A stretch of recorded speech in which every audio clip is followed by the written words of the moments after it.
What's up, Trance family? Ryan Patrick here, representing the United States Trance Movement, and the guy to my right here needs no introduction, Mr. Arnej. That's not my name. My name is John. John? Oh, I'm sorry. John's here. My bad. Actually, John is behind the light right now. John's behind the light. Yes. Yeah. So, Arnej, you're here in Miami. All right, we're here in front of Space, getting ready for Markus Schulz, back-to-back, apparently with everybody. He's inside right now, playing with Ferry. Then I believe Coma is next with Markus. And then what, 5 a.m.? 5 a.m. 5 a.m., which apparently is peak hour at Space. Yeah. So yeah. It should be good. It should be good. Yeah. Sunday night. It's, what time is it? 3:30. It's 3:30 right now. 3:31. 3:31 right now. It's Space. You can see the line. It's still packed. People are still trying to get in here. You know, just here with Arnej, gonna ask him a few questions. First of all, I see you you got a little tan there. I wouldn't call it a tan, I call it a burn. A burn, a burn. I'm still trying, I'm waiting for the color to settle in, and right now it's a little bit red. Okay, yeah. so I see you've been enjoying your time here in Miami, haven't you? This is actually only 2 hours in the sun, and this was like 3 days ago. Oh, geez. So yeah, Jeez. I went from completely pale to completely red. Right, wow, in 2 hours, wow. yeah. Wow, yeah, so being that it's Sunday, it's the closing night of Winter Music Conference, Miami Music Week. We got Markus Schulz, Arnej here. How was this week for you? This whole week, the whole conference? I mean, when did you get down here? I got here on Monday. You got here Monday. We kicked off the party with the Cold Harbor Nights with Markus. I was there. And, I was there. Yeah. And I mean, what a way to start off the week, just with the bang. And I'll be honest, for me personally, that was one of the best parties I've been to so far. Even though I played, outside of having played, it was still just a great vibe, and everybody was there for the right reason. And it's important to do these Monday night parties before everybody kind of gasses out. I mean, Sunday, today, everybody partied for the whole week, so who knows how much energy they got left. Right. So if you got them on the Monday when they're still fresh, you know, it kind of set the bar high. Yeah, tell me, I'll give you a perfect example. I mean, I went to Cold Harbor, went to Global Connection, went to the Ava party, went to the Mayan and Shane 54 Yacht Party Thursday, then Above and Beyond, and was at, oh shit, I don't even remember what I did Thursday night. It's so messed up. I've been so, been living on 2 hours of sleep for the past week, and I was actually supposed to be here last night for Markus, but I ended up taking an hour disco nap that turned into an entire a disco coma. A disco coma, and I missed it. So anyways, we're here tonight. A couple things I wanted to ask you. I wanted to ask you about your productions and your style. You know, we know you as Arnej, but we also know you as 8 Wonders, an alias. And John as well. And John, oh yeah, and just now discovered tonight John. So we're gonna look out for that coming later on in a few months. We might hear a track called Arnej Presents John. That's right. That'll be a good one. Hope maybe it will be dubstep. Who knows? Oh God. No dubstep. Oh God. Interview over. So yeah. So back to your productions with the 8 Wonder. I was talking to him earlier, and I told him that I was a big fan back in the day. 2004, he had a huge release called The Morning After, which I actually am lucky enough to have that on vinyl, released on Somatic Sense back in 2004. So I'm just going to let him explain a little bit about 8 Wonders and Arnej and the different styles of sound. Well, this is actually a question I get asked quite a bit, so it's easy one to answer. Perfect. 8 Wonders was basically what I started with. Back in the day, everyone kind of had like pseudonyms and aliases, and a lot of them were funky, some not so. And I've always produced a very specific style of music under that name. Okay. And over the years, you know, my tastes and you know, they've changed a bit. So it was, I think, around 2007 where I decided, I made a mental choice. I'm like, you know what? I love 8 Wonders, but if I'm going to be recognized in this business, I'd rather be recognized for my name rather than some pseudonym that, you know, people might or might not remember. So 2007 was when I originally started with the Arnej project, and it's a little bit more progressive, a little bit kind of no rules alias. Whereas 8 Wonders, even to this day, it still kind of captivates more of that traditional trance, but with modern production techniques. In fact, I just did a new one, which is even weirder because it's Arnej versus 8 Wonders. So I'm collaborating with myself. He's collaborating with himself. Yeah. You know what? How about I collaborate with myself? Right. Cool, man. And how's that? And that's not a dirty joke or anything like that. No. How's that working out for you? Are you guys like arguing in the studio? Like you know what? I'm the boss. He listens. Okay. He listens, okay. Good. Yeah. Good. So good yeah, answer. that's basically 8 Wonders in a nutshell. Okay. And how did you? Last question on that. And the Thrill Seekers remix of The Morning After. How did that come about with Steve Hellstrip, and how did you get him to remix that? Actually, this is a funny story because most people don't know this story. But I met Steve online. Okay. And I was a huge fan. He was my favorite producer for a long, long time. So it basically came to one day where we did the original release, and we were gonna do a remix package. And I knew that Steve he needed a website down for his new project. So, I knew a couple of web designers. I'm like, hey, if you do me a favor, maybe we can work something out. So I approached Steve about that. I'm like, I'll give you a website basically if you can remix this track for me. And I never thought he'd agree, given the profile that he had back then.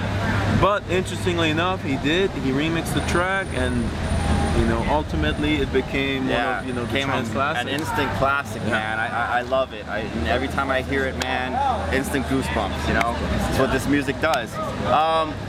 Another question, man. You've been seen hanging around Markus Schulz a lot lately. You were just down here a couple months back for his birthday marathon set here at Space on the Terrace. You were in LA for his release, and you also tweeted saying that you're working on a new track with him. So, is there anything you can tell us about that? Well, a slight correction. I haven't been hanging around with Markus. He's been hanging around with me. Okay. You guys, everyone heard that? Yeah, that's right. Okay. Yeah, well, I mean, we have similar tastes in music. We have similar views on the industry itself and how it works behind the scenes. So, yeah, the collaboration was, I knew he was working on his album, and I'm like, hey, let's do something. Let's make something that people might expect from a collaboration between myself and himself. And so I came down to the studio, we jammed it out for about a day, and the end result, he's played it. I'm not going to say which one it is, but he has played it in almost every single set. Right. And of course, it's going to be one of those tracks where it's going to be ID. It's going to be a very long time for a while. I think he wants to release it on his album. I'm not quite sure of the plan yet. People are asking me, oh, why don't you release it? I'm like, hey, it's not. I collaborated on the track, but it's not my track. We did the track for his album, not for my album. So, but I'm sure it's just around the corner. I don't really know anything. Do you know how you guys are going to release it? Is it going to be a Markus Schulz and Arnej? Or is it I think it's a versus. Markus Schulz versus Arnej. And we don't even have a title yet, so ID is actually appropriate. Okay. Funny enough. Nice. And is this being the success on this track once it gets released? I mean, is this something that you guys see doing in the future? I mean, you just said it. Your sounds are similar. The bass lines. That tranciness sound is. Can we expect an Arnej versus Markus Schulz album? I mean, is that even possible? Or are we just going way too far there? I don't think anything is impossible. So who is to say what the future has in hold? We're just gonna have to take it day by day. I can definitely guarantee that there's going to be more collaborations with Markus. I do have 3 more dates in the studio with him. Who knows? Maybe we can dish out another one. Wow! That would be great. And okay, another thing I wanted to ask. You just made a little comment earlier when you used your alias John there, the dubstep tune that we're going to be expecting from you. What do you think? Not going to mention anything, but past week or so, there's been a lot of controversy in the trance scene with this whole dubstep thing and you know, trance. Is there anything you could kind of touch up on that subject between the lines and the boundaries between trance and dubstep and the rules on what you should play and how you should play it and when you should play it and things like that? Anything you can touch on that subject? I mean, we can have a whole segment just on this, but I'm going to keep it civil and basically say, I mean, it's a great privilege to be, you know, invited to a state of trance. Right. And it's called a state of trance for a reason. Right. So for you to think that you're above that, I think is a little bit disrespectful. Okay. You know, like I said, there's maybe like 30, 40, 50 guys that would love the opportunity to showcase what they have as far as the trance sound. So for you to come there and you think, oh, I'm gonna play this type of music because I'm different, I'm cool, or whatever it might have been, I think it was inappropriate. Right. And you know, that's as colorful as I'm gonna make it. Right. If you want to read more, check Twitter. Yeah. You're a heavy user on social media. You do Twitter, you do Facebook a lot. What goes through your mind when you're about to send that tweet and you know it's going to go out to the masses? And you know some of the things you say are just hilarious. And every time I read them, it just makes me laugh. I mean, well, you know what? Simply put, I'm just being me. Yeah. Good. Everyone is kind of, nobody really wants to read someone's, oh, I'm playing this, I'm playing that, buy my single here. It's boring because if you're following 10 or 15 DJs, all you're getting is just spam.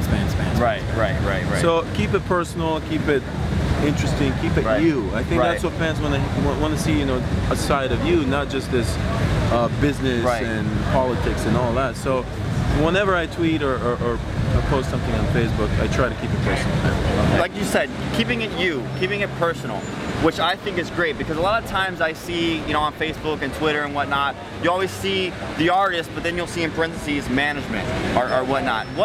I mean, how much control do you have over your accounts and things like that? And sometimes, I mean, are we really hearing from you? Are we hearing from another source? Or how does that work? Well, basically, whenever you see a management post is because you know, the artist is too busy. I mean, if you're like someone like Arnej, you don't have time to be updating yourself. So that's there's someone that helps you out, and even for me, you know, it can get overwhelming, especially on tour. So our management posts are basically if it's something like official, like there was a cancellation, and there's a reason as to why the show was canceled. You know, it comes out better when it's the management telling you. I mean, sometimes I post it myself if I'm actually there, but if I'm on the plane, I can't post it in time. So it really depends on the situation, but you know, management posts tend to be more, you know, to the business. Okay. And last question for you. Do you have anything you can share to all the bedroom DJs out there, bedroom producers, you know, guys that are just in their bedroom working on tracks, perfecting their sound, hoping that one day they'll have a chance to play at a party? And we know Coma here, who's just been a recent discovery of Markus Schultz. You know, he's a young kid. He's 19, 20 years old. 20 years old. 20 years old, man, and just has a track on his album, just banging out tunes. Any advice you can give to, you know, those bedroom DJs and producers that could kind of help them out with their sound and getting to where they want to be? Oh, absolutely. I mean, patience and practice. Patience and Nothing happens overnight, and don't be afraid of failure. Because you learn something from every time you fail. So a lot of people expect this to happen like, I want success. No, just be patient, practice your craft. Eventually, every time you do it, you're gonna get better at it. That's it. Simple. Wow. All right, cool. Well, thanks. All right, that's it. We're gonna wrap things up now. We're gonna head back into club space. It's almost time for Arnej to do his thing behind the decks. So we're gonna go out right now. We got car alarms going on. A lot of people pissed off because this interview's been taking way too long. I appreciate your time, Arnej. Thank you so much, man. I'll see you inside and rock the deck.